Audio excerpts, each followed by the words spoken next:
Good evening, everybody. Welcome to the first edition of the Intel Hub News Brief, joined by Popeye tonight.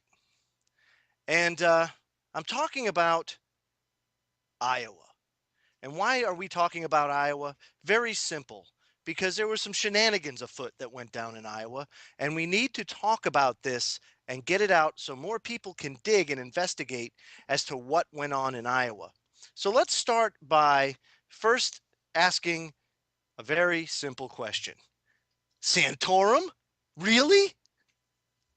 The Brad blog actually goes over something it's called, their article is called GOP Iowa Caucuses, Photo ID Free Registration and Voting on Publicly Hand-Counted Paper Ballots. The Iowa GOP set forth rules prior to the 2012 Iowa caucuses, which happened to say that there is no photo ID necessary for any voters in the Republican Iowa caucuses. No photo ID is necessary to register as a Republican at the caucus site, even if you're not already a registered voter. You may then cast your vote at the caucus on the same day you've registered without that photo ID. All caucus votes were on hand-marked paper ballots. All those paper ballots will be counted by hand in public, with the results announced at each of the 1,774 caucus sites before the results are called into Central GOP headquarters, where it was secret. So, Popeye, no photo ID, dude. So anybody, any Tom, Dick, or Harry can go up, and from what I understand, So they how do can they know go. everybody was from Iowa? How do they know that they didn't come from other states to support Romney or Rick Santorum? I mean, really? You Santorum pulls ahead in the polls in 24 hours? Right. you remember in 2008 when Barack Obama bust in truckloads of people to vote for him. This is the same thing that's going on here, and it was specifically put in place prior to the vote so that they could do this. This is what happens. And you have to ask yourself, because we've got sources on the ground in Iowa that are saying the exact same thing. What happened? Rick Santorum? I mean, people are actually surprised in Iowa at these results. I mean, this is absolute craziness.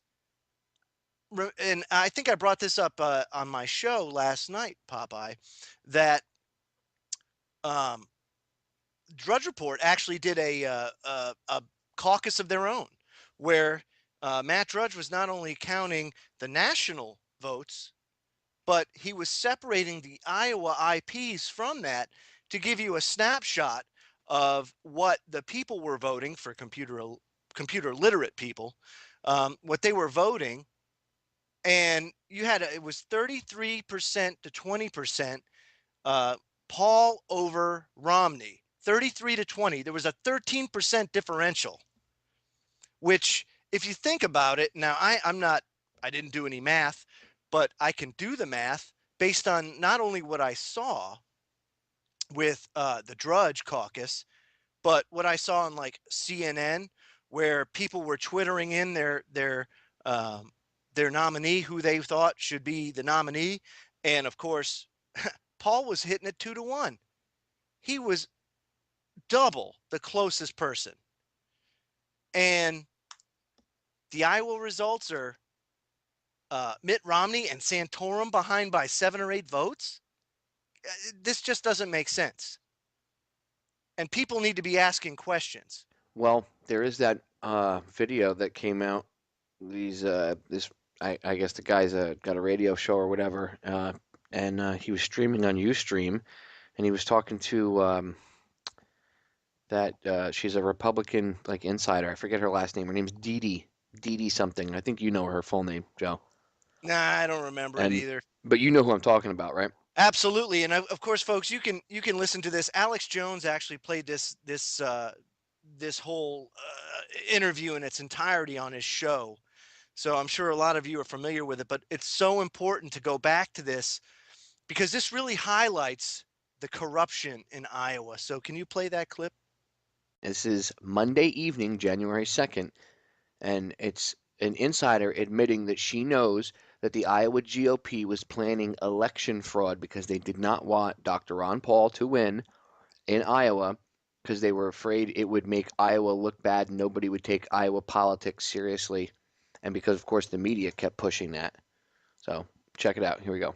Speculate a little bit here because I've sensed from some of the party apparatus in Iowa that there's some grave concern about Ron Paul showing very well in the caucuses here because there's concern, frankly, that Iowa will caucus itself into oblivion, and the party will say, listen, if Ron Paul is what Iowa picks for us, or gives Ron Paul this kind of prominence, maybe Iowa shouldn't be first in the nation for our party next time around. And we know that the Iowa caucuses are important to this state and to the economy. Is it possible that the party apparatus here could be silently asking those district chairmen to start swaying some important caucus members over to the anti-Paul side, which may end up being Santorum being the beneficiary of that? Is that? And again, we're just speculating, but do you see a scenario like that happening? No, I'm not. Yeah, I'm not speculating. I've talked to the party officials. I know they were concerned about it because that takes away their significance in Iowa.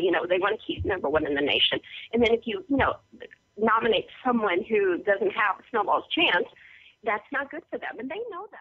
You see how he doesn't have a snowball's chance. Doesn't have a snowball's chance. If he didn't have a snowball's chance, you and the rest of the establishment whores wouldn't be running around doing what you're doing, trying to discredit him. Okay? That's right. If he didn't stand a chance, you wouldn't be so worried about him. You would be like, whatever. Okay? So that's such a line of crap at some. Harkens to the fact that or harkens to what everybody said. Well, Ron Paul's not electable.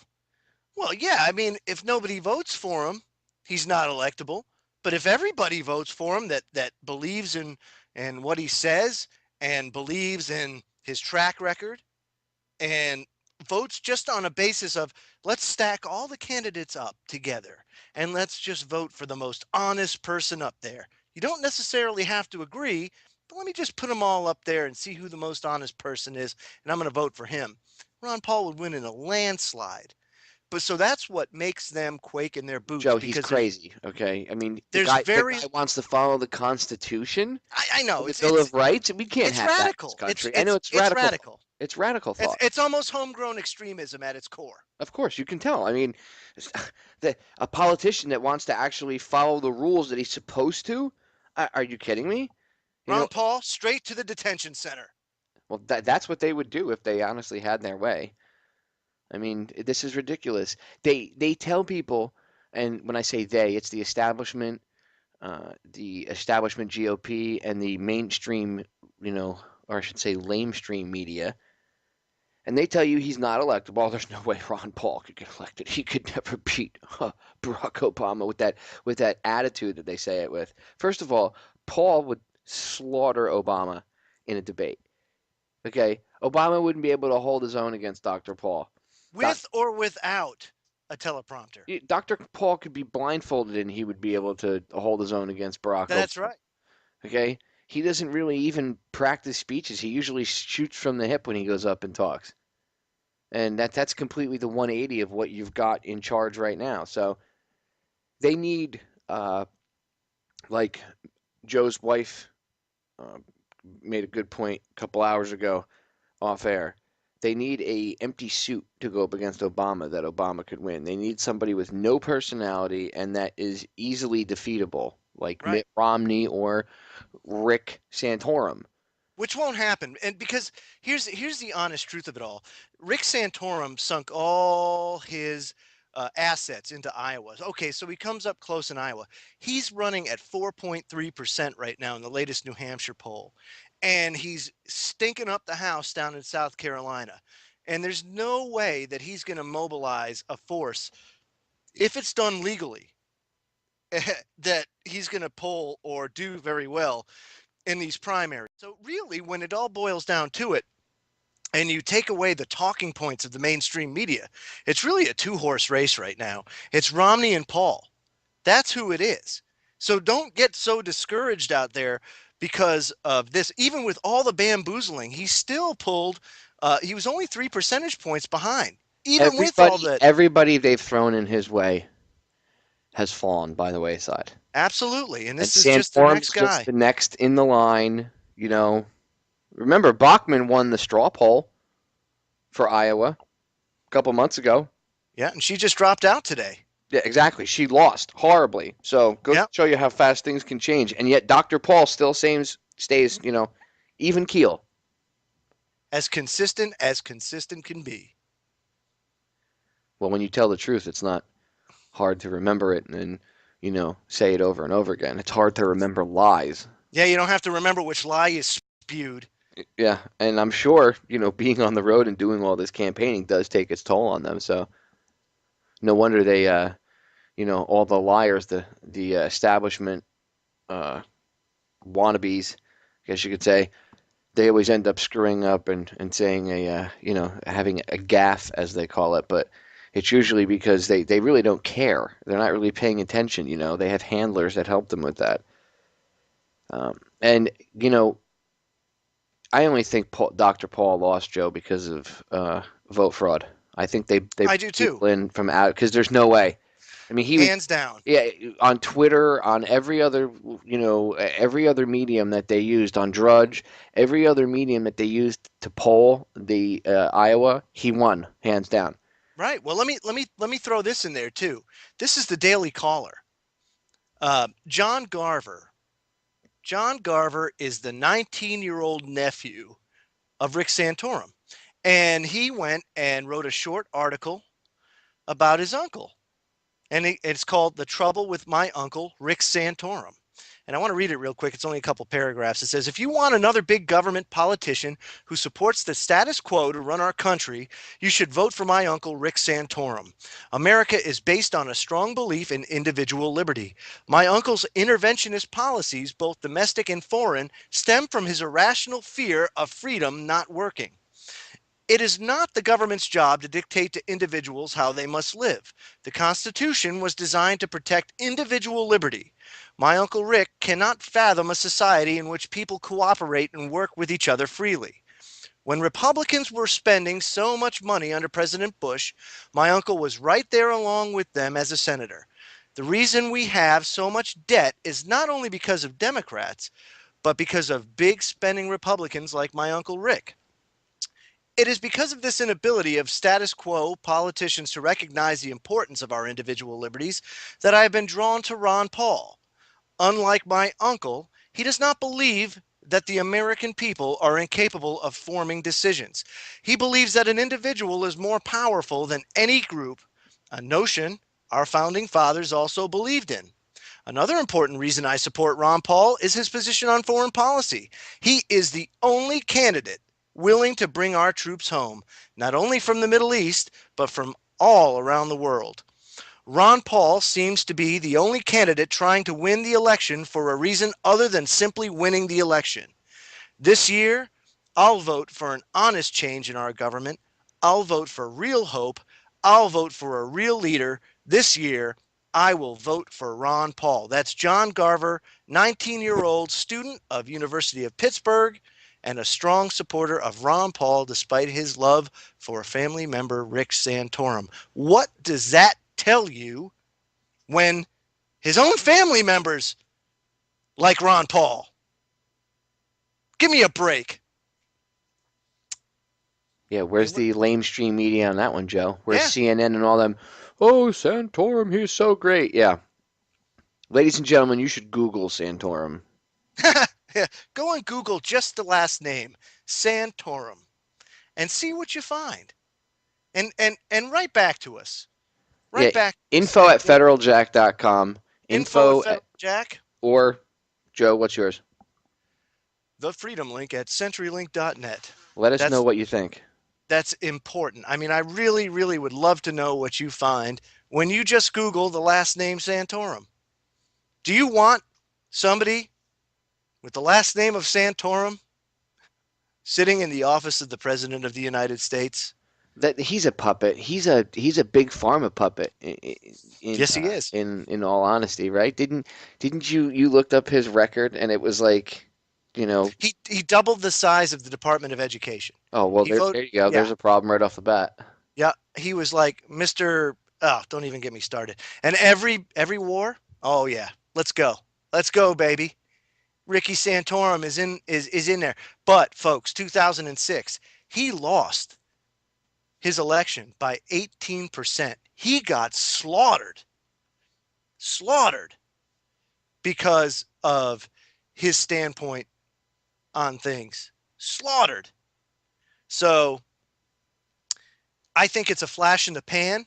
I think he just happened to be a means to an end to influence the I results. think he was used to destroy Paul's showing in Iowa.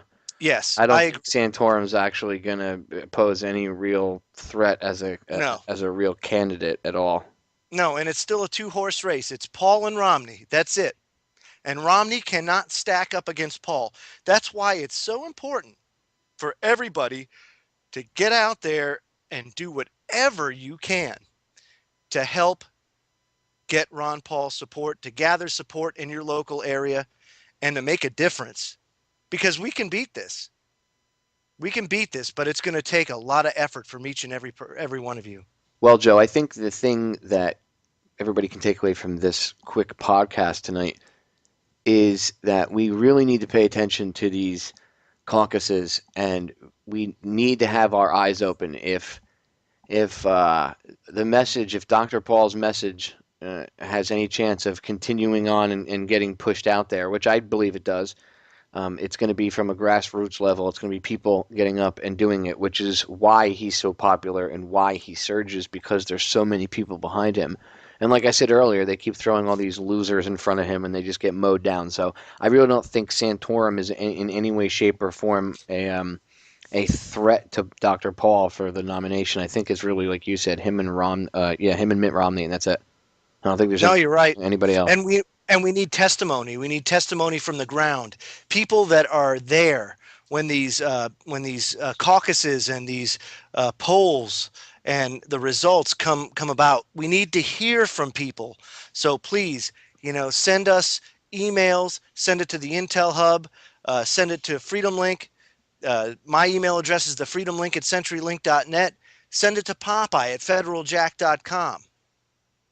And get this information to us so that we can relay it out to everybody else. I agree. Keep your eyes open. Have your camera phones or a camera ready. Keep your eyes out. Report anything suspicious. Get with people. Form a little network. Keep an eye out, because obviously they did something. They committed some sort of fraud to pull off what they did in Iowa. Because if not, Amen. Santorum would have been buried. And I have a feeling some of who knows, maybe some votes that went to Santorum could have been Dr. Paul's votes. You never know how they could have pulled it off. I mean, personally, I think they probably bust in, like you said. You made a good point. They probably bust in people from out of state, especially since there was no ID check, so it didn't matter. You just rolled up, and as long as they were rolling in and voting for Santorum, it didn't matter. So how many thousands of votes did he get that were from people that didn't even belong in Iowa? God only knows, man. God only knows. So, folks, stay tuned. We'll be having regular podcasts right here on the Intel Hub News Brief, a podcast that's going to be coming at you a few times a week, and it's going to be available, coming to you from the guys from the Intel Hub, Joseph from FreedomLink Radio, myself, Popeye of FederalJack.com, and Orion Talk Radio. And the Orion Talk Radio network itself is supporting this behind the scenes and doing things to help out. So we have to give a big shout out to Jimmy X over there. You can go check out Orion Talk Radio at oriontalkradio.com, the intelhub.com,